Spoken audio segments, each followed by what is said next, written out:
देश के विभिन्न भागों में, चाहे राजधानी दिल्ली की बात हो या फिर जम्मू कश्मीर की, जम्मू कश्मीर में जहां बारिश बर्फ का रूप ले चुकी है, तो राजस्थान में ओलों का, राजस्थान के अलावा हरियाणा हो, मदुरई, तमिलनाडु हो, तमाम जगह पर, बेंगलुरु हो, या तो बारिश, कहीं ओला तो कहीं बर्फबारी रिपोर्ट की जा रही है।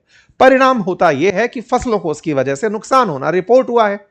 इसी बीच में सोशल मीडिया पर एक माहौल बनता है और कहा जाता है कि माइक्रोसॉफ्ट के संस्थापक बिल गेट्स के द्वारा कोई ऐसा प्रयोग किया गया है जिसके चलते दुनिया भर में बारिश हो रही है। हेडलाइंस में सोशल मीडिया की इन तमाम पोस्ट का जिक्र होने लगता है। तो आज के सेशन में इस पूरी कहानी का सच जानेंगे और साथ ही साथ विज्ञान को और ज्योग्राफी को समझेंगे कि ये जो बारिश हो रही है ये कोई बिल गेट्स का प्रयोग है, आर्टिफिशियल रेन है, या फिर ज्योग्राफी की नित्य घटने वाली एक घटना। आइए इस पूरी घटना का विश्लेषण करते हैं कि मार्च में आखिर बारिश क्यों हो रही है। लेकिन चूंकि आप खबर के माध्यम से कुछ पढ़ाई कर ही रहे हैं तो रिक्वेस्ट रहेगी कि आप चैनल को सब्सक्राइब करते चलिए, क्योंकि आप में से बहुत से साथी जो हमारे नियमित श्रोता हैं, साथ सुनते हैं, वो इस बटन को नहीं दबाए हैं। अगर आपके वीडियो के नीचे ये बटन दिख रहा है, आप इसे दबा दीजिए ताकि भविष्य में हमारे आने से आपको सूचना मिलेगी और कोई इसका खर्चा भी आपके जेब से नहीं लगेगा। मेरे प्यारे साथियों, उत्तर भारत और कर्नाटक में मौसम में जो अचानक करवट आई है, उसके बाद सोशल मीडिया पर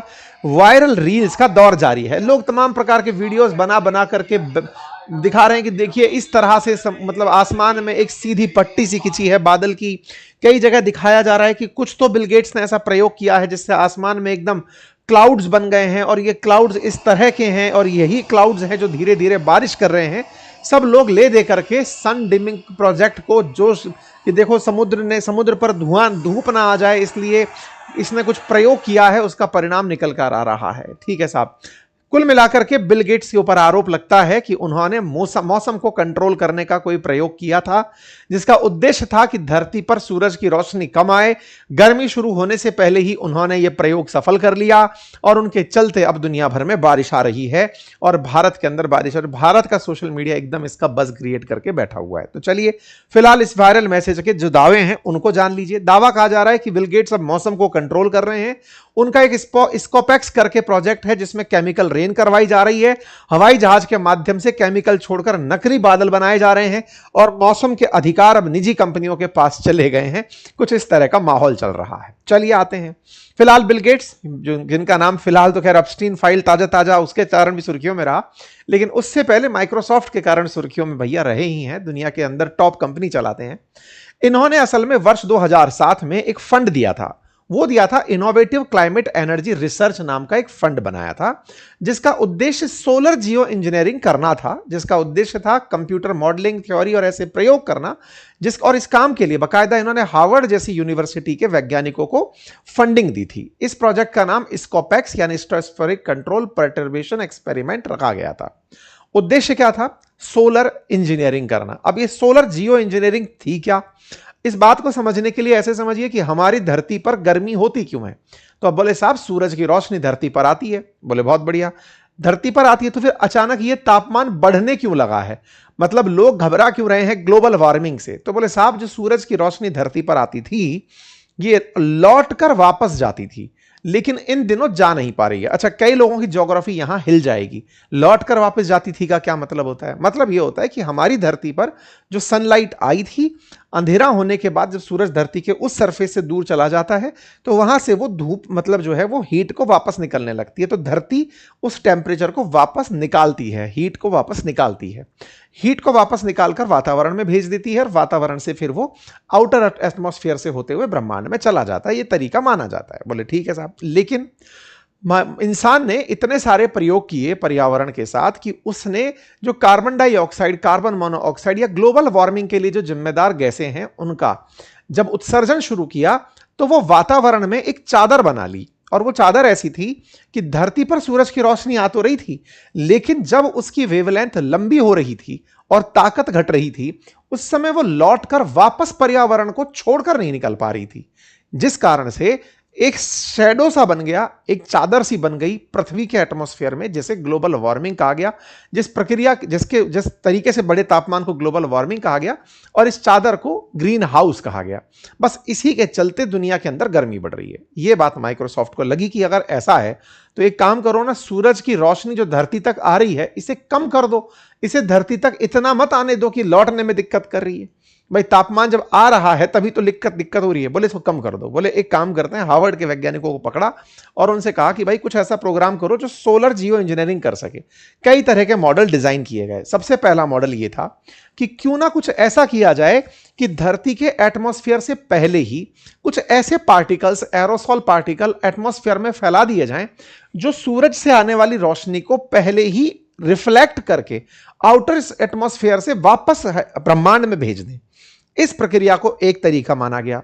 दूसरा, बोले एक काम और कर सकते हैं, यहां पर आउटर एटमॉस्फेयर में कुछ ऐसे बड़े बड़े शीशे लगा दें सैटेलाइट्स के ऊपर जो सूरज की रोशनी को वहीं पर रिफ्लेक्ट करके वापस अंतरिक्ष की तरफ भेज दें। बोले जब सूरज की रोशनी आएगी ही कम तो उसे जाएगी भी कम, तो इस बात को लेकर मतलब आएगी ही कम तो जाएगी कम तो कोई फर्क पड़ेगा नहीं। ओके, इसके पीछे तर्क दिया गया कि जब ज्वालामुखी फटते हैं तो उनके फटने से बहुत सारा एरोसॉल वातावरण में फैल जाता है। डस्ट के पार्टिकल्स, धुआं के पार्टिकल्स फैल जाते हैं। उनकी वजह से सूरज की रोशनी धरती तक नहीं आ पाती, और जब नहीं आ पाती तो कूलिंग होने लगती है, धरती ठंडी होने लगती है। तो ग्लोबल वार्मिंग का अपोजिट है ग्लोबल कूलिंग। अगर धरती पर रोशनी ही ना आए तो धरती ठंडी होने लगेगी। तो बोले चिंता किस बात की, खूब प्रदूषण फैलाओ, सूरज की रोशनी को कम रखो, टेंशन की बात नहीं है। इस सोच के साथ में ये स्ट्रेटोस्फेरिक यानी कि समताप मंडल के अंदर एरोसॉल छिड़कने की योजना का कार्यक्रम शुरू किया गया। तो धरती का जो चारों तरफ वायुमंडल है, इस वायुमंडल में ऐसे पार्टिकल्स को छोड़ा जाए जो सूरज की रोशनी को आसमान में ही वापस भेज दें। इस काम को करने के लिए कई बलून्स का, कई जहाजों का इस्तेमाल किया जाए ताकि इनकी वजह से सूरज की रोशनी आसमान के भीतर भीतर रह जाए, मतलब एटमॉस्फेयर के बाहर ही बाहर रह जाए। ठीक है साहब, ये उनका विचार था जब उन्होंने ये काम शुरू किया। ऑब्वियस सी बात है, जब दुनिया में चिंता हो रही है ग्लोबल वार्मिंग की कि तापमान बढ़ रहा है, तो वैज्ञानिक ने दिमाग लगा लिया, बोले ठीक है घटाने का सिस्टम कर लेते हैं। तो उन्होंने यह आइडिया लगाया। लेकिन इस आइडिया के साथ चूक क्या थी कि साहब ये कार्यक्रम जहां आप चाह रहे हो वहां हो गया, लेकिन वहां पर प्रदूषण इतना ज्यादा बढ़ गया कि ना तो तापमान में कमी हो पा रही है और ना ही प्रदूषण। तो इसके घातक परिणाम ज्यादा सामने आ सकते थे। तो रिसर्च होना इस पर बाकी था, इसको लागू नहीं किया गया। कई प्रयोग किए गए कि अगर ऐसा कर दिया जाए तो कैसा हो। इसके पीछे वोल्केनो वॉच ने एक पिना ट्यूब इफेक्ट का चर्चा की, जिसमें ऐसा कभी 1991 में रिकॉर्ड किया गया था क्लाइमेटिक इवेंट की सल्फर डाइऑक्साइड के इरप्शन की वजह से, जो कि लगभग 17 मिलियन टन थी, धरती का तापमान 0.5 डिग्री सेंटीग्रेड कम हो गया था। तो एक तरीका यह बना। दूसरा, बोले समुद्र से पानी के ऊपर ऐसे बादल बनाए जाएं जो कि चमकीले हों, और इस चमकीले बादल को बनाने के लिए कुछ विधाओं का उपयोग किया जाए, जैसे समुद्री नमक के कुछ सूक्ष्म कणों को आसमान में फेंक दिया गया। बोले उससे चमकीले बादल बनेंगे और वो बादल जो हैं वो सूरज की रोशनी को ऊपर की ऊपर रिफ्लेक्ट कर देंगे। कई तरीके कुल मिलाकर सूरज की रोशनी को धरती पर ना आने देने के बनाए गए, और इन तरीकों के कई प्रकार के प्रयोग किए गए कि भाई ऐसा कर दो, गहरे बादल बना दो, सूरज की रोशनी नहीं आएगी। फिर किसी ने कहा कि समुद्र आसमान के अंदर शीशे लगा दो, आसमान के अंदर ही बिजली मतलब सूरज की रोशनी लौट जाएगी ताकि धरती पर गर्मी ना आए। ये सारे प्रयोग थे, लेकिन इनकी वजह से धरती पर तापमान नहीं कम हुआ। प्रयोगों को निष्फल पाया गया। कई पर्यावरणीय चुनौतियां मिली, कई कार्यकर्ताओं की चुनौतियां मिली, सरकार की एक्सेप्टेंस नहीं मिली। ये प्रोजेक्ट नहीं चले। लेकिन बिल गेट्स की चर्चा चल रही है। बिल गेट्स की यह चर्चा 2021 में निकलकर आई थी कि ये ऐसा सोच रहे हैं, और 2024 के अंदर आई कि उन्होंने अपने इस प्रोजेक्ट को क्लोज कर दिया है। कुल मिलाकर के यह प्रोजेक्ट आज की स्थिति में नहीं चलता है। यह बात खुद दिसंबर 2025 में बिल गेट्स ने स्वीकार की कि भाई सोचा जरूर था, लेकिन हमने इसको एग्जीक्यूट नहीं किया, और हम सूरज की रोशनी को कम करने का कोई प्रयास नहीं कर रहे हैं। तो दावा जो था कि साहब इन्होंने बारिश को कम करा दिया है, वो गलत निकला, और वो बारिश करवा दी है। यह दावा गलत निकला। इस बात के अंदर कोई सच्चाई नहीं है। इनका प्रोजेक्ट बारिश कराने वाला नहीं था, इनका प्रोजेक्ट सूरज की रोशनी को कम कराने वाला था, वो भी इन्होंने मना कर दिया। तो साहब फिर बारिश क्यों हो रही है? तो देखिए, बारिश को लेकर के तो पहले ही हमारे देश में कई चर्चाएं आर्टिफिशियल रेन से संबंधित रही हैं। दिल्ली में भी क्लाउड सीडिंग के माध्यम से बारिश कराने की चर्चाएं अपन ने सुनी हैं। राजस्थान के भी कई सेशन मैंने खुद ने किए हैं कि क्लाउड सीड करके सिल्वर आयोडाइड डाल करके आसमान में जो भी थोड़े बहुत बादल हैं उनको इकट्ठा करके बारिश करवाने की सिल्वर आयोडाइड का प्रयोग बहुत चल रहा है। लेकिन आज के दौर में जो आज बारिश होती हुई आप देख रहे हैं, इसका क्लाउड सीडिंग से भी कोई लेना देना नहीं है।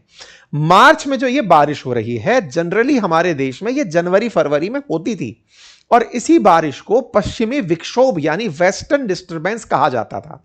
यह जब मैदान में रहती थी तो बारिश, और पहाड़ों पर जब ये गिरती थी तो बर्फ के रूप में गिरती थी, क्योंकि लगभग 165 मीटर हाइट चलने पर 1 डिग्री सेंटीग्रेड तापमान कम होता है।